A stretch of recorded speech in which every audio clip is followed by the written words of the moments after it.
La oración, capítulo 1. ¿Qué y cómo orar? Primera parte. Para hablar de este tema tan importante y lleno de fascinación, tenemos que recurrir a la Biblia, libro en el cual encontramos la palabra de Dios.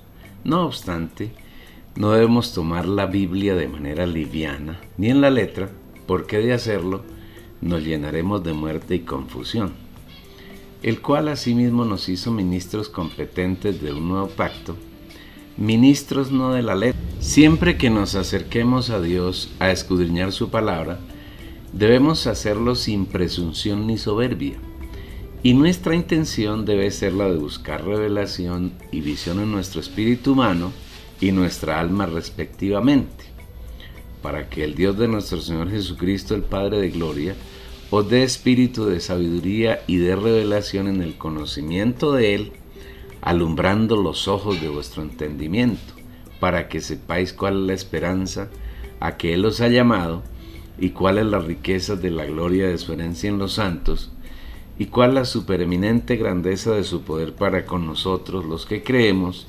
según la operación del poder de su fuerza. Efesios capítulo 1, versículos 17 al 19. Si alcanzamos revelación en nuestro espíritu y visión, es decir, luz en el alma, podemos tener la seguridad de que en cada situación que tratemos con el Señor, conoceremos su voluntad, su deseo y lo satisfaremos. Desde ese punto de vista no nos queda un camino distinto al de recurrir a las palabras del Señor para obtener revelación, conocimiento y visión acerca de la oración. Y uno de los pasajes más notables que hablan sobre el particular está en Mateo 6, versículos 6 al 15, pasaje que nos dedicaremos a profundizar con miras a obtener algunas de las insondables riquezas que el Señor nos legó para nuestro disfrute. Si el lector es juicioso, caerá en la cuenta de que antes de que el Señor nos enseñara a orar, corrigió dos grandes errores que los discípulos cometían en la oración. Debido a la influencia religiosa de los judíos de la época, errores que también son comunes en el tiempo presente por la influencia de Satanás en los grupos cristianos. Miraremos esos errores a la luz del Espíritu y esperamos que el Señor nos enseñe a tener una oración que le sea agradable. La oración de los hipócritas. El primer punto que el Señor Jesús corrigió con respecto a la oración tiene que ver con el cuidado que debemos tener al orar, para que nuestra oración no esté llena de hipocresía. Veamos lo que al respecto dice la palabra de Dios. Y cuando ores, no seas como los hipócritas, porque ellos aman el orar en pie en las sinagogas y en las esquinas de las calles para ser vistos de los hombres. De cierto os digo que ya tienen su recompensa. Mateo 6, versículo 5. Una manera de orar con hipocresía es procurar que la oración sea vista y alabada por los hombres. En general, en los grupos cristianos contemporáneos, las oraciones son de ese tipo. Forman una gritería que es difícil entender y casi todos los presentes en la reunión oran simultáneamente, contradiciendo abiertamente lo que el Señor ha ordenado. Pero hágase todo decentemente y en orden. 1 Corintios 14, versículo 40. Alguno que tiene una voz muy fuerte puede ser oído por los demás y en consecuencia ser alabado. La oración es aún más alabada si es hecha por el líder o pastor de la congregación. Si un creyente tiene la costumbre de orar de esa manera, para ser visto de los hombres, puede estar seguro de que su oración, subrayado, jamás será oída por el Señor, y Él no se satisfará en esa oración. Quien ora de esa manera será recompensado por los hombres, por medio de halagos y de alabanzas, pero jamás será alabado ni exaltado por el Señor. Un creyente así tiene que conformarse con la alabanza de los hombres y no con la aceptación y complacencia del Señor. Su oración es vana. El Señor dice que los hipócritas aman el orar de esa manera para ser vistos y alabados por los hombres. Al decir que, comillas, aman, está diciendo el Señor que ellos se deleitan en esa clase de oración, se satisfacen, se sienten halagados y contentos orando así, y tienen una recompensa que es la alabanza de los hombres. Pero ese tipo de oración jamás satisface al Señor. Por el contrario, Él cierra sus oídos para no oír los improperios y carnalidades que emanan de una oración así. Procura, querido lector, que tu oración no sea vista ni alabada por los hombres, porque caerás inmediatamente en una condición de hipocresía. Aprende a orar según el Señor nos ha enseñado y busca con todo tu corazón satisfacerlo y agradarlo, en secreto y en comunión con el Padre. Primero, el Señor muestra el error y luego nos enseña la solución, la manera agradable de orar. Veamos qué dice Él. Mas tú cuando ores, entra en tu aposento y cerrada la puerta, ora a tu Padre que está en secreto, y tu Padre que ve en lo secreto te recompensará. Mateo 6, versículo 6. La primera condición de una oración genuina es que debe ser hecha en el aposento.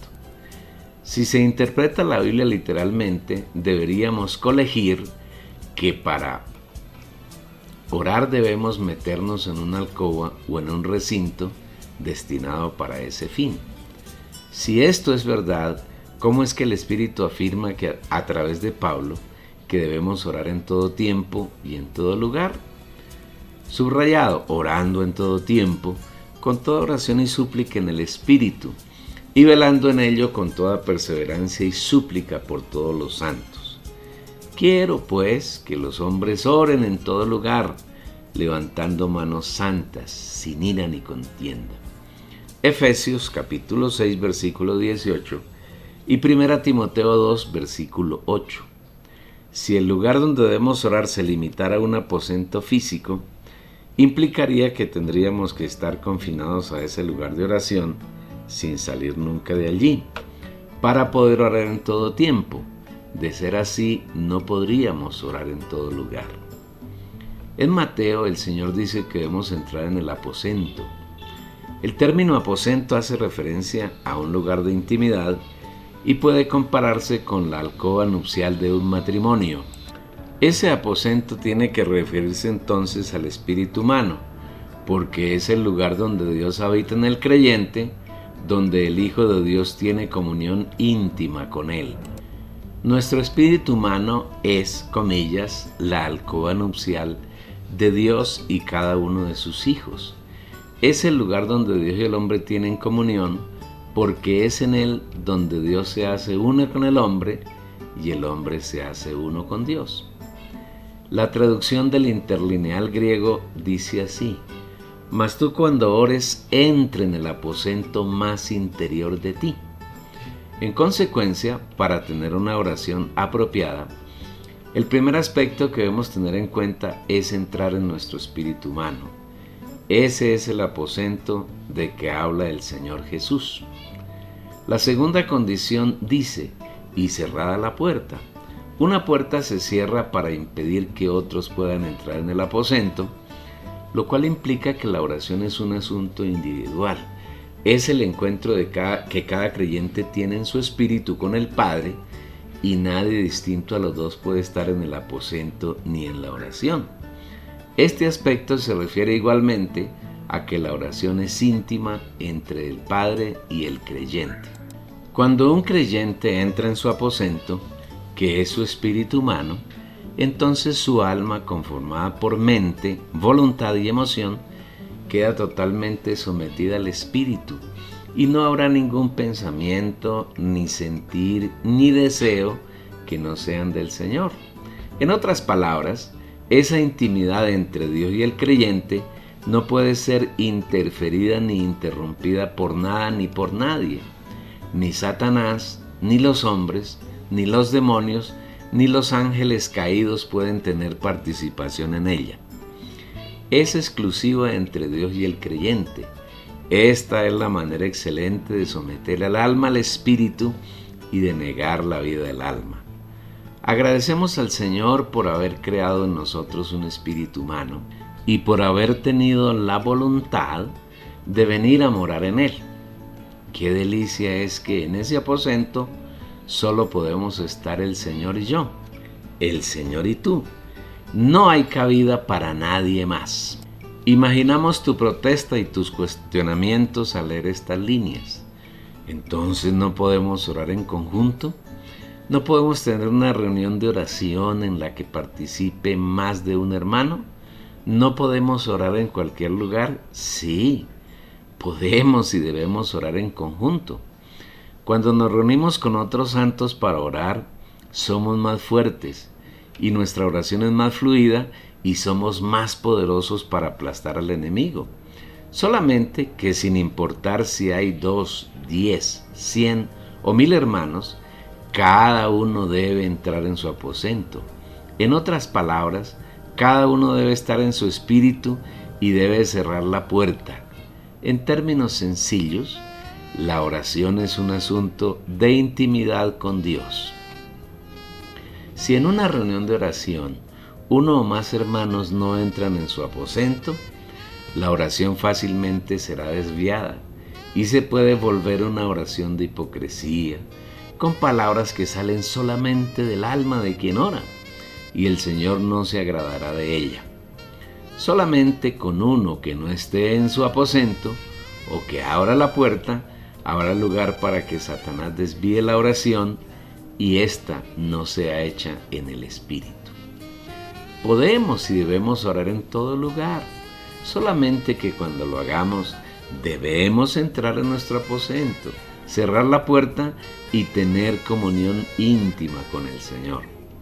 Únicamente en esa condición nuestra oración estará exenta de hipocresía.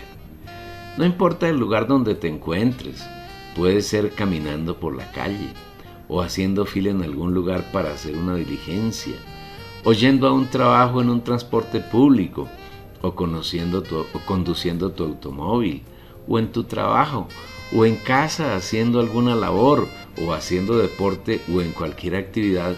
Tú puedes entrar en tu espíritu, es decir, en tu aposento, y cerrando la puerta puedes estar de, comillas, luna de miel con el amado.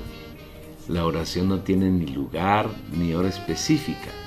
Podemos y debemos orar en todo tiempo y en todo lugar. Tal vez hasta aquí el Señor nos ha dado una pequeña luz de cómo debemos orar. Sigamos excavando para obtener más de las muchas riquezas que tiene para nosotros nuestro amado Padre. A continuación el Señor afirma: ora a tu Padre que está en secreto.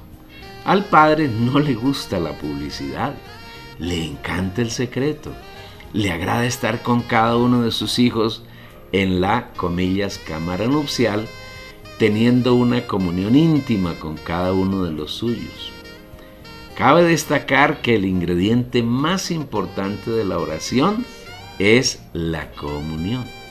Si no hay comunión, no hay oración genuina. Toda oración genuina tiene un aspecto más sobresaliente y ese aspecto es la comunión.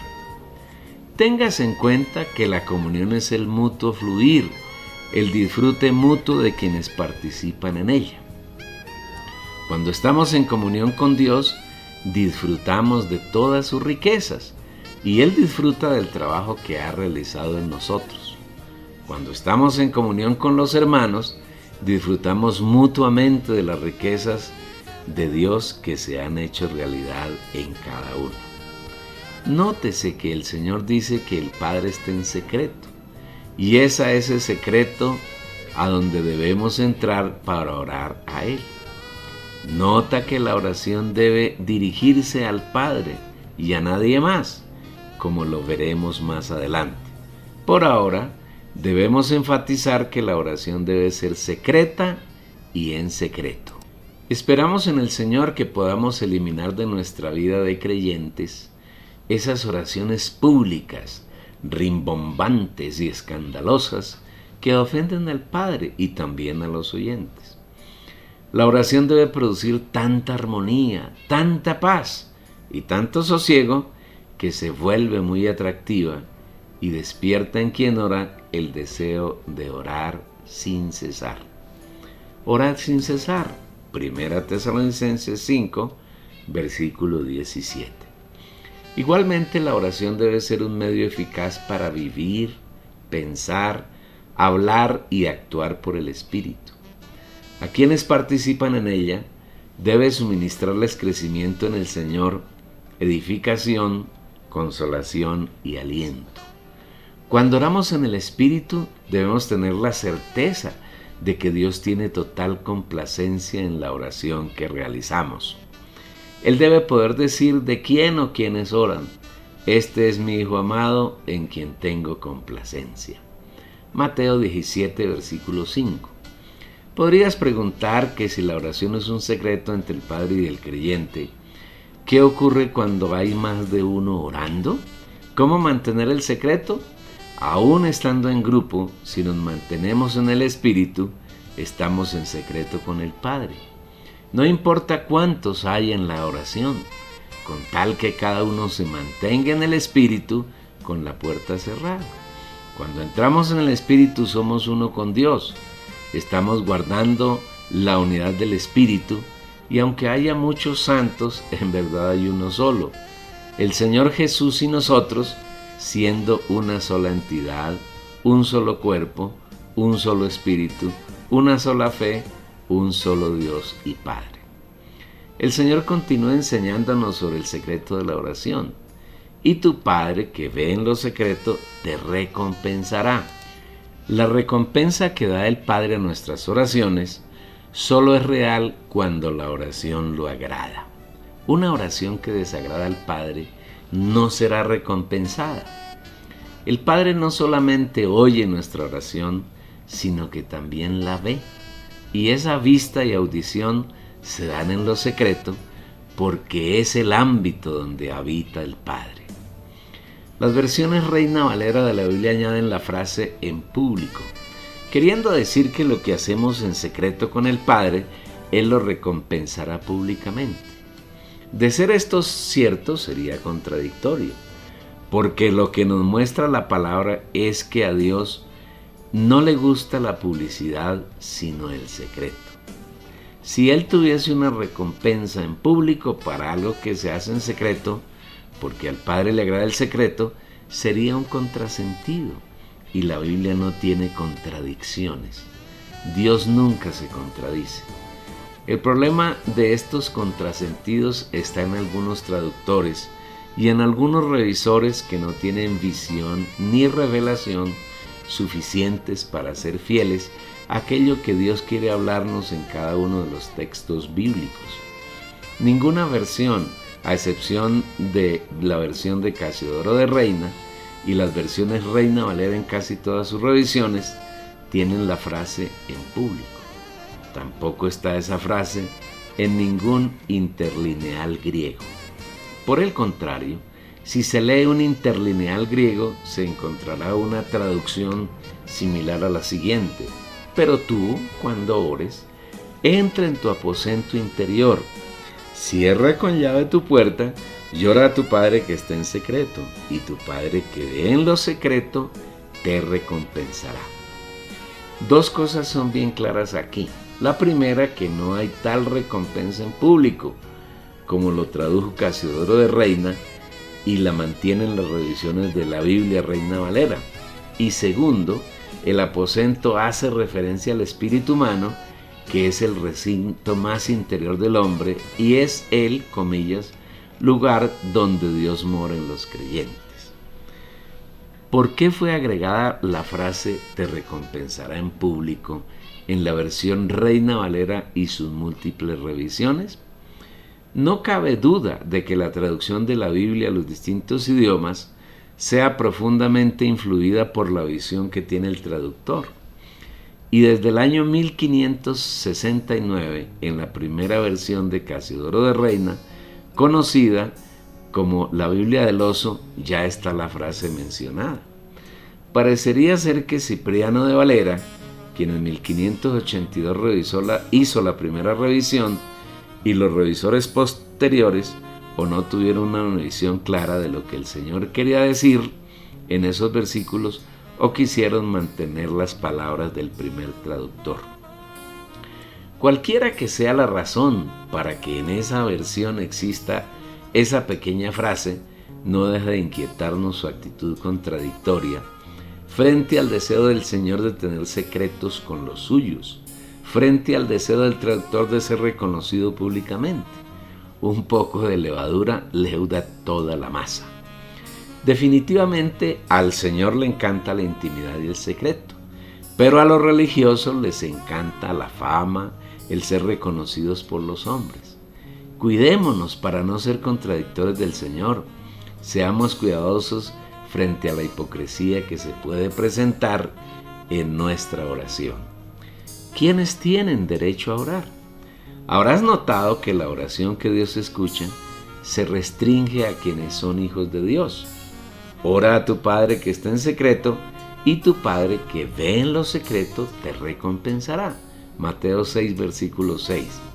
La oración, al igual que dar limosna y ayunar, es un asunto exclusivo entre Dios y sus hijos. Si no existe una relación de padre a hijo y de hijo a padre, es decir, si quien ora no es un hijo de Dios, la oración no pasa de ser una vana repetición de palabras que se la lleva el viento. Esto quiere decir que los millones de oraciones que hacen las gentes son oraciones vanas que Dios no escucha, porque el Padre solamente oye y está atento a las oraciones de sus hijos. Vale recabar que una persona llega a ser hijo de Dios cuando se dan todos los hechos que el Señor ha establecido.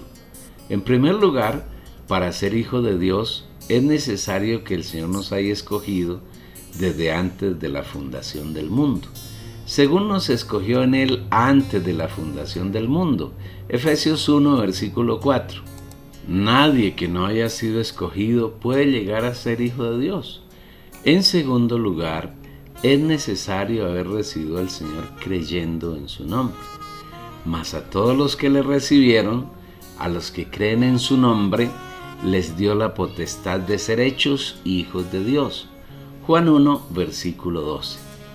Una vez que se han llenado estos dos requisitos, estamos en la condición de hijos de Dios y adquirimos el derecho de orar a nuestro Padre y a que Él responda nuestras oraciones.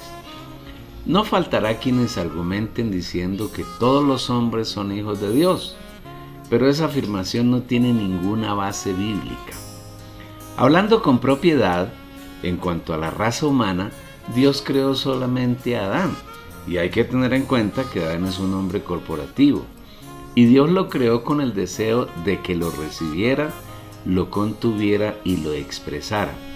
Pero Adán, en lugar de recibir al Señor, optó por unirse a Satanás y llenarse de su naturaleza pecaminosa, lo que causó una separación total de Dios.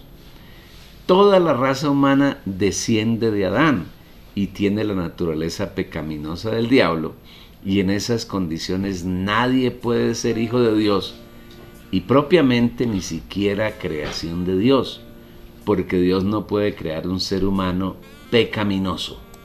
Bien distinto es que Dios, en su misericordia, decidió, antes de que existiera el tiempo, conocer, escoger y seleccionar a algunos hombres, varón y hembra, para hacernos sus hijos. Nos dio un destino anticipado, predestinación, consistente en que llegamos a ser iguales a su Hijo primogénito. En el tiempo nos llamó, nosotros oímos su voz, lo recibimos y fuimos convertidos en sus hijos. La oración limitada a las peticiones y basada en vanas repeticiones. No solo el Señor rechaza la hipocresía en la oración, sino que aborrece las vanas repeticiones, y que la oración se limite solamente a pedir para satisfacer los gustos y caprichos de quien ora. Este es el segundo error que el Señor desea corregir antes de enseñarnos a orar. Error propio de los religiosos. tanto de la época en que Jesús anduvo en carne como del cristianismo contemporáneo. Leamos lo que al respecto nos dice el Señor. Y orando, no uséis vanas repeticiones, como los gentiles que piensan que por su palabrería serán oídos. Mateo 6, versículo 7. Dos palabras se destacan en este versículo: repeticiones y palabrería. Los gentiles son todos aquellos hombres y mujeres que no hacen parte de la nación de Israel. En Cristo, aunque nuestro origen era gentil, ya no lo somos, porque ahora hacemos parte del pueblo de Dios. Y si somos aquellos que vivimos en el Espíritu, en verdad somos el nuevo hombre, donde no hay judíos ni gentiles, sino la expresión de la persona del Señor Jesús. Aboliendo en su carne las enemistades, la ley de los mandamientos expresados en ordenanzas, para crear en sí mismo de los dos un solo y nuevo hombre, haciendo la paz, y mediante la cruz reconciliar con Dios a ambos en un solo cuerpo, matando en ella las enemistades. Efesios 2, versículos 15 y 16. Los gentiles basan sus oraciones en vanas repeticiones y palabrerías, elementos que se oyen siempre en los rezos del catolicismo y en las oraciones de los protestantes. Repiten muchas veces las mismas oraciones y piensan que por decir un sinfín de palabras Dios los oirá. Por eso el Señor dice que piensan que por su palabrería serán oídos. Tú podrás argumentar que no sabes qué orar y por eso tienes que repetir las mismas cosas cada vez que oras. Si esa es tu manera de pensar, no has logrado entender ni ver que la Biblia es toda una oración y que sus versículos son la oración más apropiada para tener comunión con el Padre, y que cuando aprendemos a orar la Biblia, oramos en nuestro espíritu. Dios escucha nuestra oración, se complace en ella y la responde. Un par de versículos nos pueden ayudar a comprender este camino de la oración. Y recibid el yelmo de la salvación y la espada del Espíritu, el cual es la palabra de Dios, con toda oración y petición, subrayado, orando en todo tiempo en el Espíritu, y para ello velando con toda perseverancia y petición por todos los santos. Efesios 6, versículos 17 y 18. La palabra de Dios con toda oración. He aquí la clave para orar en todo tiempo en el Espíritu. Si el Señor nos da revelación y visión sobre este pasaje, ya no podremos argumentar que no tenemos que orar, porque no nos alcanzaría toda la vida en esta tierra para orar las múltiples revelaciones que el Señor nos da mediante la Biblia.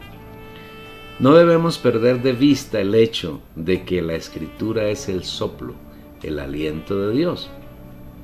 Que si bien es cierto que para escribirla Dios usó a hombres, es igualmente cierto que esos hombres no hablaron de su voluntad ni de su parecer, sino que hablaron siendo inspirados por el Espíritu Santo.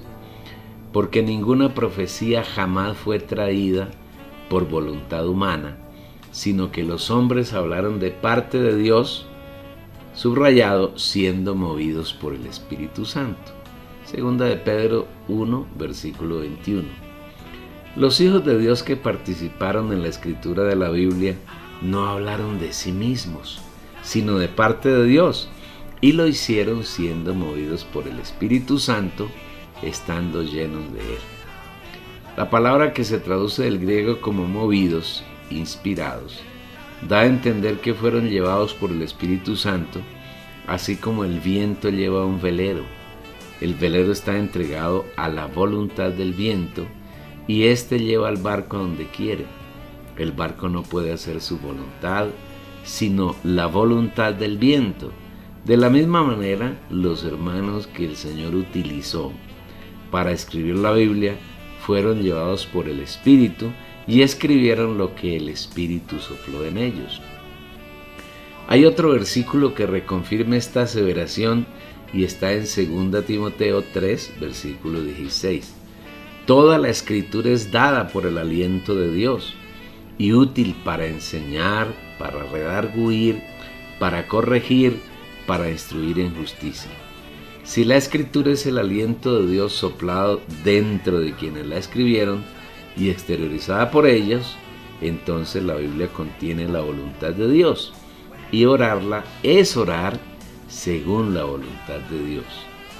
Si oramos según la Biblia y las palabras reveladas por el Señor a través de la Biblia, se acabarán las oraciones repetitivas, que son vanas palabrerías y que el Señor nunca escuchará.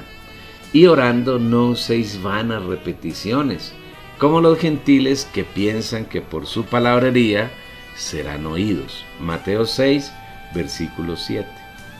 Otra característica de las oraciones de los gentiles es que se limitan a pedir cosas para ellos. Leamos lo que el Señor dice al respecto. No os hagáis pues semejantes a ellos, porque vuestro Padre sabe de qué cosas tenéis necesidad antes que vosotros le pidáis. Mateo 6, versículo 8. Es un error que nuestras oraciones se limiten a pedir por nuestras necesidades. El Señor es claro al decir que nuestro Padre sabe cuáles son nuestras necesidades antes de que nosotros le pidamos. El Señor es un Padre amoroso, responsable y cuidadoso de sus hijos y conoce todas nuestras necesidades. Por esa razón, limitar nuestra oración a pedir por nuestras necesidades es una oración que el Señor nunca escuchará ni responderá. Esta es la razón por la cual el Señor habló las palabras que registró Mateo en 6, 25 al 34. Por tanto os digo, no os inquietéis por vuestra vida, qué habéis de comer o qué habéis de beber, ni por vuestro cuerpo, qué habéis de vestir. ¿No es la vida más que el alimento y el cuerpo más que el vestido? Mirad las aves del cielo, no siembran, ni siegan, ni recogen en graneros, y vuestro Padre Celestial las alimenta.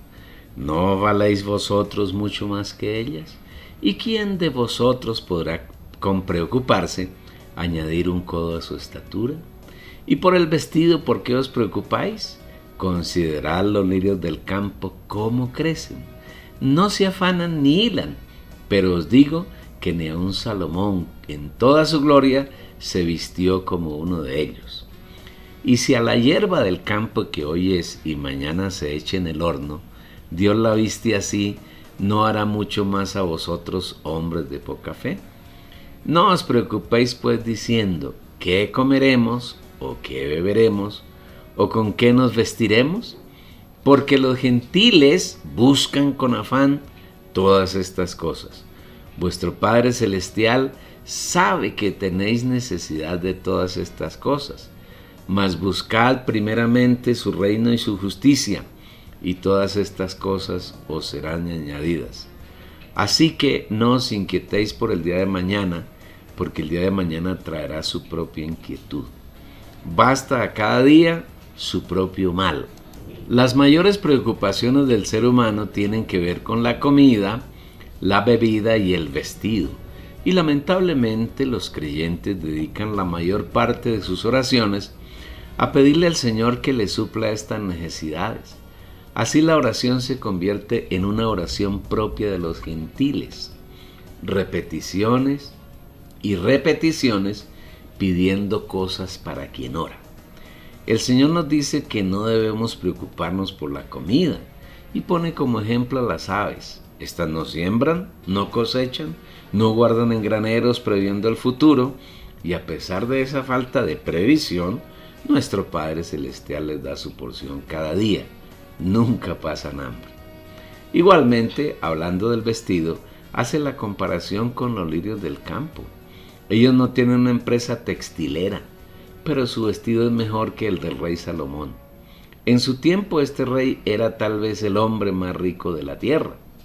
Si en ese entonces hubiese existido la revista Forbes o la revista Dinero u otra clase de revistas que publican clasificaciones de los hombres más ricos del planeta Tierra, sin duda Salomón hubiera encabezado esa lista durante mucho tiempo. No obstante, con todas sus riquezas, Él no podía vestirse con tanta gala como lo hace un lirio. Nadie puede suplirnos las necesidades mejor que nuestro amado Padre. El problema en nosotros es que somos hombres de poca fe, y aunque el Señor nos dice reiteradamente que no nos preocupemos por esas cosas, aún desconfiamos del Señor y nos angustiamos. Creemos que somos nosotros quienes podemos darnos el sustento y no podemos ver que nada trajimos a este mundo y todo lo que tenemos nos ha sido dado por el Señor. También dice el Señor que nada ganamos con afanarnos y preocuparnos. No podemos hacer blanco o negro ni siquiera un cabello, y menos añadir 1 centímetro a nuestra estatura. Nuestra preocupación es un síntoma de poca fe, de falta de confianza en el Señor, y es un buen tema para orar, rogando al Señor que aumente nuestra fe y confianza en Él, que nos ayude a no preocuparnos más por el sustento y el vestido, sino que podamos orar por las necesidades del Padre. Esta es tal vez la más grande batalla que tenemos que pelear y ganar diariamente. Continúa diciendo el Señor que esta preocupación, afán y angustia es propia de los gentiles, pero que nosotros, sus hijos, debemos tener la plena certeza de que nuestro amado Padre sabe que necesitamos esas cosas y que, en lugar de estar preocupados por ellas, debemos tener como prioridad su reino y su justicia. El mayor anhelo que hay en el corazón del Señor es tener su reino aquí en la tierra. En eso ha trabajado por miles de años. Primero lo intentó con los ángeles y estos se rebelaron y se opusieron a él. Luego creó al hombre y éste se hizo uno con Satanás y se convirtió en un opositor del Señor. Después, de entre la raza humana caída, llamó a un hombre que lo hizo su amigo, Abraham. A él le dio a Isaac, de Isaac nació Jacob, y este fue el padre del pueblo de Israel, con quien Dios anhelaba tener su reino en la tierra. El pueblo fue muy rebelde y frustró su magnífico deseo. Entonces Dios mismo se hizo carne y vivió en esta tierra encarnado en Jesús. Murió en la cruz, resucitó y como espíritu se metió en el espíritu humano de sus discípulos y de esa manera formó su iglesia con la intención de tener su reino. Sin embargo, los miembros de la iglesia se rebelaron igualmente contra él, se dedicaron a seguir a hombres y a servir a Satanás, constituyéndose en opositores a Dios. Te recomiendo la lectura del libro ¿Cuál iglesia?, del mismo editor. No obstante, el Señor es persistente y de entre sus hijos que están en la iglesia, a lo largo de los siglos en el Nuevo Testamento, ha llamado y está llamando a algunos para constituirlos como miembros del reino de los cielos, y lo ha logrado y lo está logrando. El Señor vendrá muy pronto a la tierra para tomar posesión de los reinos de ella, pero antes está preparando a unos pocos que oyen su voz y que le abren la puerta para vivir en comunión con Él. A estos se está constituyendo como las primicias, y cuando las haya constituido, vendrá a la tierra. Mayores riquezas de este tema puede encontrarlas leyendo los libros El reino de Dios y el reino de los cielos, y Los vencedores, las primicias, el hijo varón y los vencedores de la gran tribulación, ambos del mismo editor. Por eso en el pasaje que estamos viendo, el Señor nos invita a no preocuparnos por nuestras necesidades, sino a tener como meta su reino y su justicia. Si tú, querido lector, has oído la voz del Señor y le has abierto la puerta para que Él entre, sin duda el Señor te está preparando para ser parte de las primicias y entrarás en el reino de los cielos. No desoigamos la voz del Señor. Él está llamando. Él no está tocando la puerta, solo te está llamando a ti y me está llamando a mí para que le abramos la puerta de nuestro ser, especialmente nuestro corazón. Él desea entrar para que tengamos un disfrute mutuo. Él disfruta de su obra en nosotros y nosotros disfrutamos de sus inconmensurables riquezas. De esta manera nos estamos ocupando de su reino y su justicia. Como consecuencia, Las cosas requeridas para suplir nuestras necesidades serán añadidas. No busquemos más las añadiduras, busquemos la satisfacción del Señor, su beneplácito, su alegría y su satisfacción. Busquemos su reino y su justicia. Rechacemos toda preocupación por nuestro mañana, porque ni siquiera sabemos si habrá mañana. Y si existe, ese día tendrá su propia inquietud. Vivamos solamente el presente, el hoy, y vivámoslo en el Señor, teniendo comunión con Él, agradándolo, deleitándolo, satisfaciéndolo, buscando su alegría y su bienestar. Si lo hacemos así, nuestro galardón será grandioso. Este es mi Hijo amado, en quien tengo complacencia. De todas maneras, no pienses que por el hecho de buscar el reino de su justicia, no habrá afán para cada día, porque el Señor dice, el día de mañana traerá su propia inquietud. Basta a cada día su propio mal. Necesitamos aprender a vivir cada día descansando en el Señor, enyugándonos con Él para encontrar descanso para nuestras almas y haciendo conocidas nuestras peticiones en toda oración y dándole gracias por todas las cosas que nos acontecen. Venid a mí, los que estáis trabajados y cargados, y yo os haré descansar. Por nada estéis afanosos, sino sean conocidas vuestras peticiones delante de Dios en toda oración y ruego, con acción de gracias. Y la paz de Dios, que sobrepasa todo entendimiento, guardará vuestros corazones y vuestros pensamientos en Cristo Jesús. Y sabemos que a los que aman a Dios, todas las cosas les ayudan a bien. Esto es, a los que conforme a su propósito son llamados. Mateo 11, versículo 28, Filipenses capítulo 4, versículos 6 y 7 y Romanos 8, versículo 28. Evitemos caer en los errores que el Señor nos corrigió antes de enseñarnos a orar. La hipocresía que busca la alabanza de los hombres y las vanas repeticiones propias de las oraciones realizadas por los gentiles. Mientras tanto, sigamos disfrutando tantas riquezas que el Señor quiere darnos. Llegamos así a la primera estación de esta dulce y deliciosa travesía por la oración. Espero que sigas disfrutando mucho y que ayudes a otros a disfrutar. Envíales la dirección de la página y eso es todo.